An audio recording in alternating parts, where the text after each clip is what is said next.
Okay, that was the interruption, and now we are getting back to where we stopped, and I really have to collect my thoughts again because they are occupied with work. So where were we? Okay, so when you have a flea power amplification, it means that you are changing the signal to the lowest possible amount, and this has benefits and it has disadvantages. The disadvantage is that for in the first place, we are amplifying the signal to a greater amount because that allows greater control. That allows us, I mean not just us, I'm talking about us for the audio industry, the commercial applications, to give more power over manipulating something, or gives you the power to mix and match your gear with a huge number of assorted components. So like if you have a higher power amplifier, you have a wide range of loudspeakers to choose for it. But what no one is really telling us is that even though there is the illusion that you can pick from, especially nowadays, like thousands and thousands of loudspeakers, the industry has exploded, and now we have just such an astonishing variety of products to choose from that it seems that we are in the age of nirvana. But in reality, this does not change the very fact that the synergistic combination, which is the actual loudspeaker matching your actual amplifier, is still a vanishingly low percentage of every conceivable scenario. So as the number of amplifiers available and the numbers of loudspeakers available, their numbers increase, your chance to actually find two that match each other and will get you to audio heaven, they are going to the next to zero level. So that illusion that our amps are built with high power output so that they can be matched to any loudspeaker, that's on the surface it works and will be able to provide you with good results, but to have the holy grail experience, the exceptional experience, it will not even get you, not even in the close ballpark or the courtyard of the ballpark. You will be parked in in the outskirts of the parking lot, couple miles away, and you have to walk and find a valet to park your car even there. That's where you get with that sort of attitude. And I'm not talking that it's bad. A lot of people are really happy with that, but I guess because you are an avid audiophile, you are watching my channel, it's because you want more than a good or average or meh result, right? And this is something what I'm recommending to you, is that if you want the music to stay true, to stay honest and have integrity, then your best bet at achieving it as a beginner or as someone who is just wetting your feet in audio is going to flea power. Of course, you can once you experienced it, you can grow from there. This is like a seed that you can take and grow from it, and maybe you will want to stay forever here, or maybe you have a different desire, but if you have a different desire, you can grow from here, and you will dig your roots deep in, and no one can take you off course. This is your cornerstone, and it's solid as granite, and you can build from here, and it is achievable. So you don't have to mortgage your home or sell your children to slavery, or sell your mother or something like that. It is achievable with reasonable budgets to have a system like that. And if you want something that's not free power, even a 10-watt amplification. If you want a single-handed triode that's 10 watts, wow, now you have to prepare for an arm and a leg to pay for it.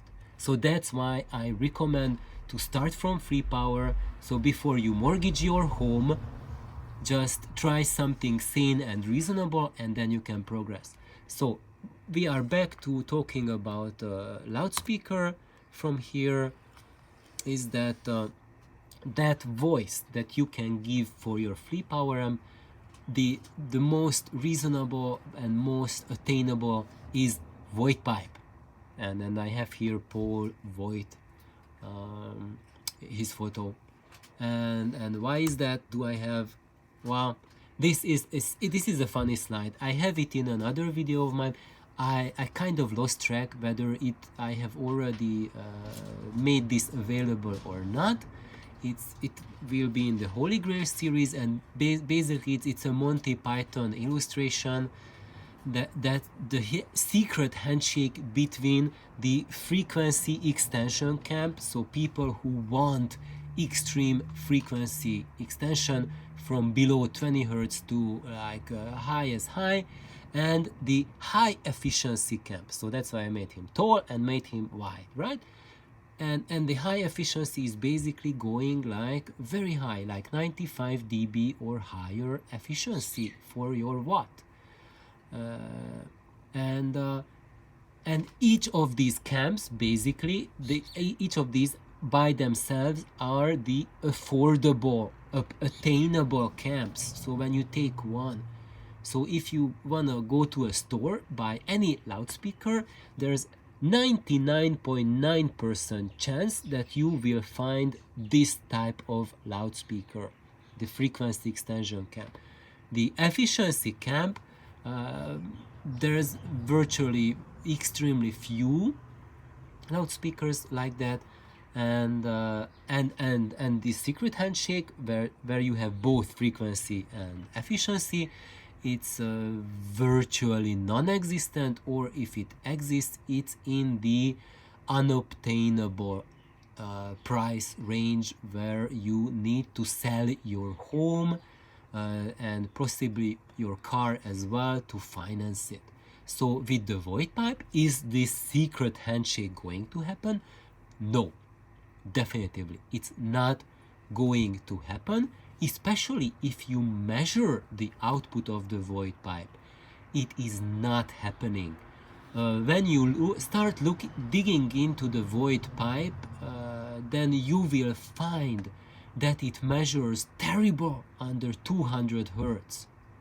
And the frequency extension, especially under 100 hertz, it already starts to show that it's declining, and you see these sawtooth responses. So basically the frequency response is jagged, it's not uniform, and the measurements look piss poor, honestly. I don't like to use words that are considered curse words, but if you are an engineer and you see graphs like that, those are the words that you will utter seeing curves like that. However, there is an extreme schizophrenic dissociation between those measurements and what you hear. And I will tell you my example that I heard with my void pipes, and we were A/B testing them in my mentor Stu's stereo shop in the big room, and they were powered by a PX25 amp, which is the Euro 300B tube, so that's the European version of it, a little lower power, like 80% of the output over 300B, and the other competitor that we A/B tested it against with, that had a coaxial 12-inch driver, and when they were sitting next to each other, the 8-inch drivers in my void pipe, they were completely overwhelmed by the giant 12-inch cone. And the measurements all supported that the 12-inch cone base reflex cabinet it should completely trash and level the void pipes, which measure like shy hulud in the bass region. And what we heard was the exact opposite.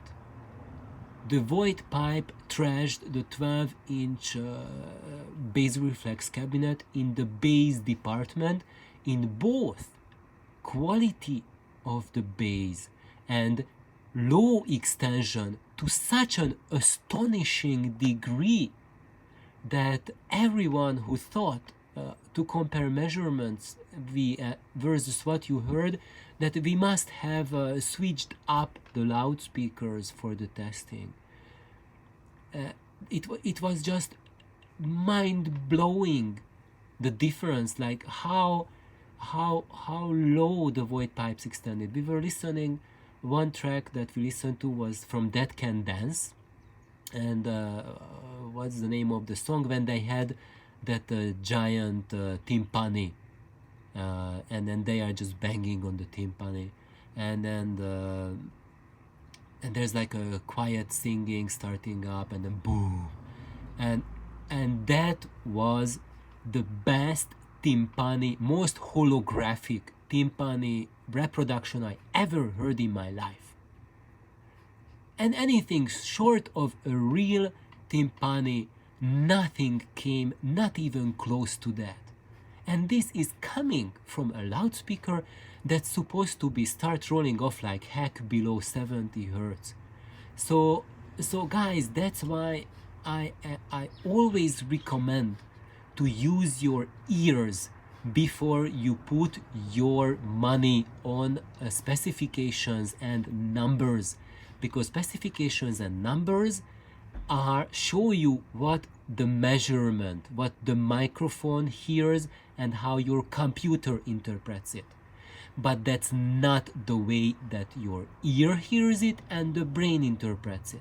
So the way the brain works and your ears work, your ear canals work, is a completely different mechanism compared to what the microphone and an oscilloscope and a computer does with the information.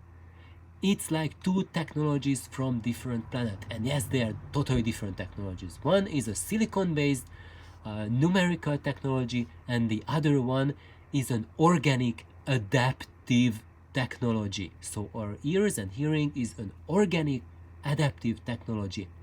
It's not working with absolutes, it's working with relatives. So basically it's working with completely different parameters and requirements than what a lab equipment is used to. And I'm not saying that lab equipments are useless. No, they are extremely useful to determine what are the standard operating parameters of your gear, measure it, note it down, and when you hear that something is wrong with your loudspeaker or amplifier, then measure it again, compare these measurements with the defective sound to the measurements that you made with the proper sound, and if there's a discrepancy between the two, then the measurement will tell you where is the probable cause of the problem. So that's for me to say that even though the measurements of void pipe are piss poor, but the hearing experience, what you listen, what you hear from them, is day and night in comparison. And this fact that they measure so poorly is the single rationale why void pipes are not commercially available today. Well, there were a few examples like Kane and Kane's Abbey. It was a commercial void pipe, but it was kind of like something really special, and I'm sure that most of you never heard of that company.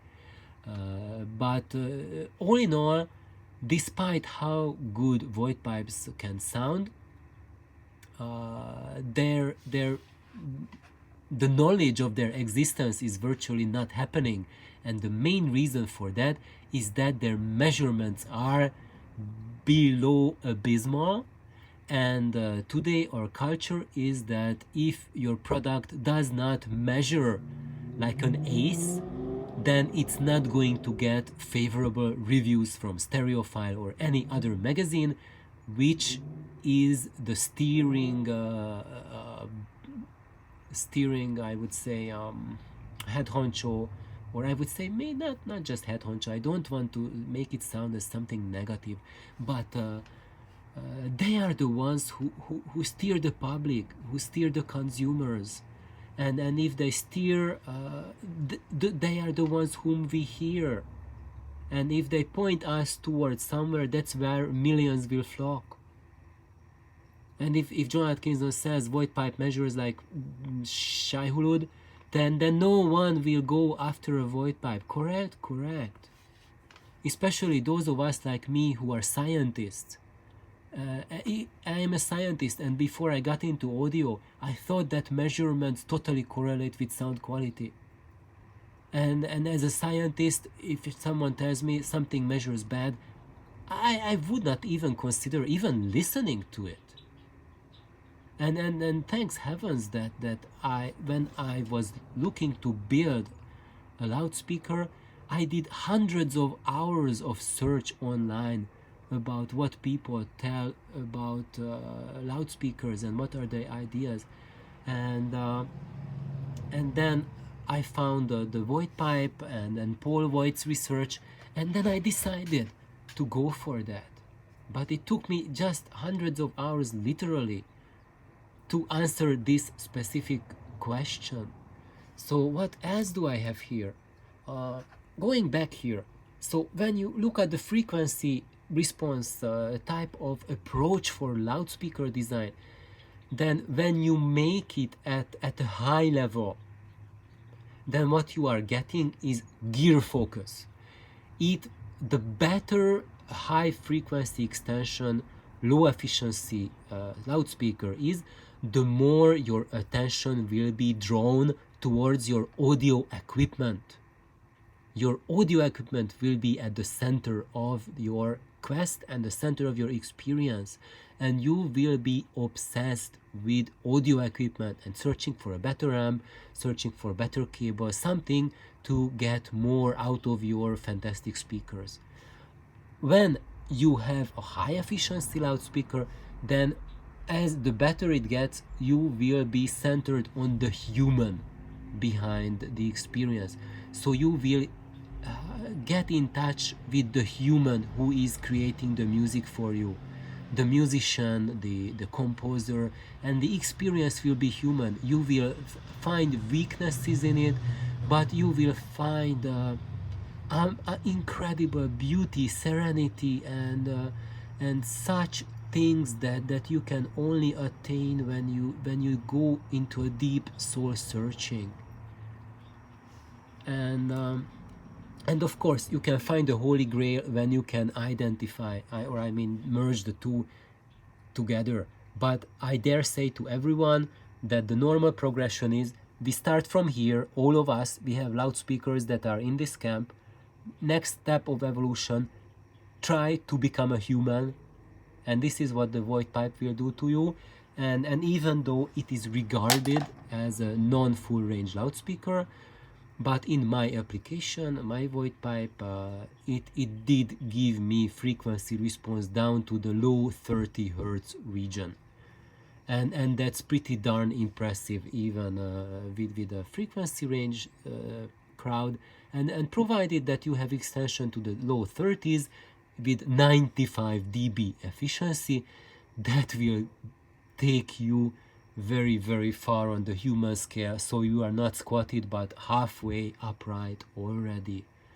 And of course then the Holy Grail will be my Voice of Lancelot, which is the Altec speakers. But I want to reiterate to everyone, if you are interested in the Voice of Lancelot, first I really recommend to go and start with the basic void pipe, because that's how I started. And the basic and the Voice of Lancelots are basically and fundamentally void pipes which were modified to suit the Altec drivers.